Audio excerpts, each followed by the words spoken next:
औज़ुबिल्लाहिमिनश्शैतानिर्रजीम बिस्मिल्लाहिर्रहमानिर्रहीम। Dear student अस्सलाम वालेकुम। आज आपका टॉपिक है 10th क्लास की फ़िज़िक्स। उसमें से जो टॉपिक लिया गया है वो मैकेनिकल वेव की इक़साम है। याद रहे वेव की इससे पहले दो इक़साम बताई गई थी। वो था एक मीडियम के लिहाज से कि कुछ वेव ऐसी होती हैं जिनको मीडियम की ज़रूरत होती है, जिन्हें मैकेनिकल वेव कहते हैं, और दूसरी कुछ ऐसी होती हैं जिनको मीडियम की ज़रूरत नहीं होती, उसे इलेक्ट्रोमैग्नेटिक वेव्स कहते हैं, जिससे पहले लेक्चर में बता गया है। अब बताया जाएगा कि मैकेनिकल वेव की क्या कौन सी इक़साम है। याद रहे मैकेनिकल वेव्स ऐसी वेव्स होती हैं जिनके गुजरने के लिए मीडियम की ज़रूरत होती है। तो इसलिए जो मीडियम के ज़रात हैं उनकी वेव की जो अपनी हरकत होती है उसकी सिमत के लिहाज से वेव की इक़साम बताई जा रही हैं। मैकेनिकल वेव्स की जो वेव की सिमत होती है करेंगी तो मैकेनिकल वेव्स की दो इक़साम हैं, longitudinal waves, number 2 transverse waves. याद रहे लॉन्गिट्यूडनल वेव का इसका मतबादल नेम कंप्रेशनल वेव भी कहा जाता है। दूसरी है ट्रांसवर्स वेव। अब दो वेव्स आपको स्टडी कराएंगे। याद रहे मैकेनिकल वेव्स की दो टाइप्स हैं, लॉन्गिट्यूडनल वेव या कंप्रेशनल वेव्स, और सेकंड है ट्रांसवर्स वेव। अब इसमें से दोनों को फर्दर एक्सप्लेन किया जाएगा। पहले हम लॉन्गिट्यूडनल वेव की वजाहत करते हैं। लॉन्गिट्यूडनल वेव्स क्या हैं, लॉन्गिट्यूडनल वेव की डेफिनेशन क्या है, इसकी तारीफ क्या है। सबसे पहले इसकी हम तारीफ लिखते हैं कि मैकेनिकल वेव की जो लॉन्गिट्यूडनल वेव हैं उनकी क्या तारीफ हो सकती है। तो इसकी तारीफ होगी ऐसी वेव्स जिस में मीडियम के ज़रात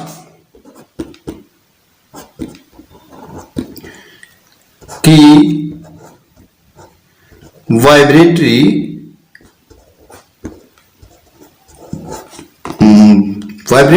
मोशन,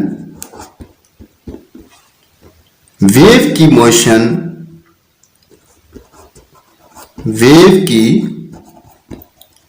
मोशन की सिमत के मतवाजी होती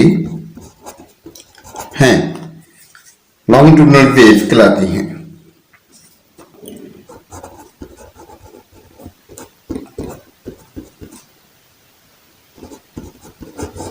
लॉन्गिट्यूडनल वेव्स कहलाती हैं ऐसी वेव जिसमें मीडियम के ज़रात की वाइब्रेटरी मोशन वेव की सिमत के मतवाजी होती हैं, उन्हें हम क्या कहते हैं, लॉन्गिट्यूडनल वेव्स। अगर इसको हम इंग्लिश में डिफाइन करें, in longitudinal waves the particle of the medium move back and forth along the direction of propagations of waves. In longitudinal waves the particle of the medium move back and forth along the direction of propagation of waves. अब इसकी वजाहत के लिए हम एक diagram का सहारा लेते हैं। Diagram जैसे कि आपके सामने नजर आ रही है। इस डायग्राम में देखें एक स्प्रिंग है जिसे सिल्की भी कह सकते हैं। सिल्की यानी कि नरम सा स्प्रिंग है जिससे हम लॉन्गिट्यूडनल वेव पैदा करेंगे। स्लिंकी का एक सिरा हमने एक स्पोर्ट के साथ बांध दिया, दूसरा सिरा उसको हाथ में पकड़ा, हाथ में पकड़कर इसमें लंबाई के रुख हाथ को हमने मतवातर अप एंड डाउन यानी ऊपर नीचे हरकत दी। इस तरह एक खलल का सिलसिलावार शक्ल में स्लिंकी की लंबाई के रुख हरकत करता दिखाई दिया, जैसे कि हमें डायग्राम में नजर आ रहा है। अब वेव के वही से जहां स्लिंकी के छल्ले यानी एक सिरे से दूसरे सिरे तक एक से दूसरे के करीब होते हैं, कंप्रेशन कहलाती हैं।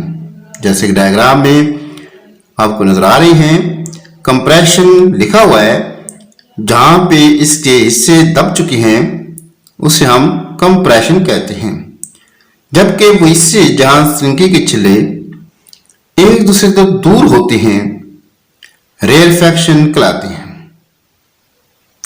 यानी कंप्रेशन के हलके में मीडियम के ज़रात एक दूसरे के करीब, जबकि रेरफेक्शन में एक दूसरे से दूर होते हैं। ये कंप्रेशन और रेरफेक्शन यानी कि दबा हुआ हिस्सा नजर आ रहा है वो कंप्रेशन है, जो उसके बाद खुला हुआ हिस्सा आता है वो रेरफेक्शन है। कंप्रेशन और रेरफेक्शन वेव की सिमत में आगे पीछे हरकत करते हैं, बैक एंड फोर्थ जिसे कहा जाता है। इस तरह वेव, लॉन्गिट्यूडनल वेव पैदा होती हैं। अगर हम इसको इंग्लिश में कन्वर्ट करें तो हम कह सकते हैं, जैसा कि अकॉर्डिंग टू डायग्राम के लिहाज से हम इसमें लॉन्गिट्यूडनल वेव पैदा कर रहे हैं, तो इसमें a series of disturbance in the form of wave will start along the length of the slinky. Such wave consists of region called compressions where loops of spring are close together, alternating the region called rarefaction where the loops are spaced apart.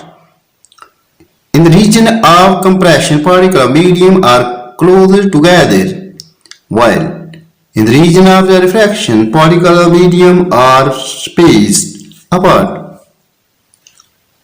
The distance between two consecutive compression is called wavelength.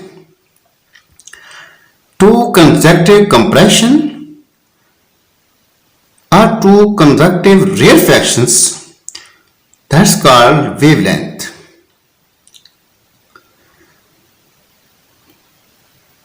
Wavelength is the distance between two consecutive compression or rarefaction. The compression rarefaction move back and forth along the direction of the motion of the waves. Such waves are called longitudinal waves. इस तरह हमने longitudinal wave को explain किया diagram की मदद से। अब next हम चलते हैं ट्रांसवर्स वेव की तरफ। ट्रांसवर्स वेव क्या है? अगर इसकी हम पहले डेफिनेशन कर दें तो ट्रांसवर्स वेव ऐसी वेव्स होती हैं, ऐसी वेव्स जिसमें मीडियम के ज़रात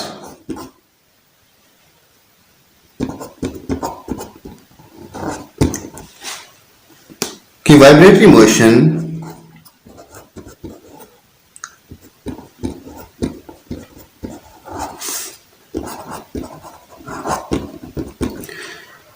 वेव की मोशन के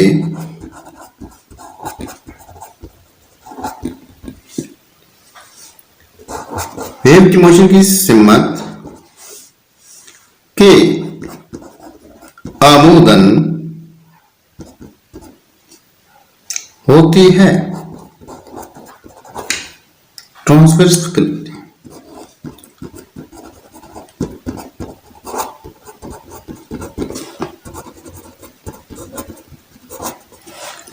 ट्रांसवर्स वेव कहलाती हैं। ऐसी वेव जिसमें medium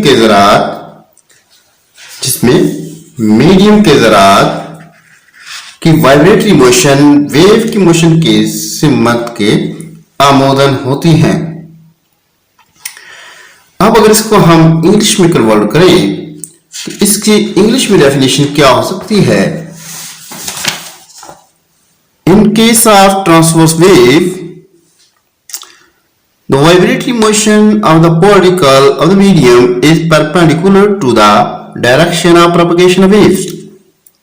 In case of transverse wave, the vibratory motion of particle of the medium is perpendicular to the direction of propagation of waves. अब इसकी वजाहत के लिए हम इस डायग्राम का सहारा लेते हैं। इस डायग्राम में अगर देखा जाए तो हम वही स्प्रिंग इसमें भी इस्तेमाल किया है, यानी कि स्प्रिंग इस्तेमाल किया, नरम सा स्प्रिंग है। स्प्रिंग के एक सिरे को मजबूती से हमने किसी सपोर्ट के साथ बांधा है। इसके दूसरे सिरे को हाथ में पकड़कर तेजी से ऊपर नीचे हरकत दी। स्प्रिंग में मुतबादल क्रस्ट और ट्रफ पर मुश्तमिल एक वेव पैदा हुई जो बंधे हुए सिरे की तरफ सफर करती है। क्रस्ट ट्रांसवर्स वेव का वो हिस्सा होगा जहां मीडियम के ज़रात वस्ती पोजीशन से ऊपर होती हैं, जैसे कि डायग्राम में नजर आ रहा है। ऊपर वाले से क्रस्ट कहलाते हैं और वहां पे जहां पे मीडियम के ज़रात वस्ती पोजीशन से नीचे होते हैं उन्हें हम ट्रफ कहते हैं। क्रस्ट ट्रफ की मोशन वेव की मोशन की सिमत के अमूदन है, यानी कि ऊपर नीचे है। वेव लेफ्ट टू राइट अगर जा रही है तो इनकी सिमत ऊपर नीचे है, यानी परपेंडिकुलर है। डायग्राम में आपको नजर आ रहा है कि वेव्स ज़रात की हरकत है वो जहां पे आपने इसको बांध दिया उसकी तरफ जा रहे हैं और हाथ की हरकत ऊपर नीचे हो रही है। तो इसको अगर इंग्लिश में कन्वर्ट किया जाए तो हम कह सकते हैं grabs the other end of the slinky दूसरा सिरा and move it up and down quickly, तेजी से करेंगे। A wave in the form of alternate crust and trough will start traveling toward the fixed end. The crust are highest point while the trough are the lowest point of the particles of the medium from being position. The distance between two consecutive crust or trough is called wavelength. The crust and trough move perpendicular to the direction of waves. याद रहे transverse wave और longitudinal waves medium में different behave करती हैं। Longitudinal waves ठोस अजसाम में gases और माया की निस्बत ज्यादा रफ्तार से हरकत करती हैं। Longitudinal waves move fastest in solid as compared to liquid and gas medium. Transverse wave की स्पीड ठोस अजसाम में लॉन्गिट्यूडनल वेव की स्पीड की निस्बत से भी कम हो जाती है, क्योंकि जो रिस्टोरिंग फोर्स होती है वो लॉन्गिट्यूडनल वेव की रिस्टोरिंग फोर्स की निस्बत बहुत कम होती है। ट्रांसवर्स वेव की रिस्टोरिंग फोर्स लॉन्गिट्यूडनल वेव की रिस्टोरिंग फोर्स की निस्बत बहुत कम होती है। यही वजह है कि लॉन्गिट्यूडनल वेव्स स्पीड से मूव करती हैं और ट्रांसवर्स वेव स्लो मूव करती हैं। वजह ये भी आप कह सकते हैं कि transverse wave up and down movement करके जा रही होती हैं, ऊपर नीचे जा रही थी, जबकि लॉन्गिट्यूडनल वेव्स सीधी जा रही हैं, कंप्रेशन रेयरफेक्शन शो करती हैं, मगर वो लेफ्ट से राइट जा रही हो, अप डाउन मूवमेंट में करने की जरूरत नहीं होती। उम्मीद करते हैं आप इन दोनों टाइप्स को समझ चुके होंगे। बहुत शुक्रिया, थैंक्स।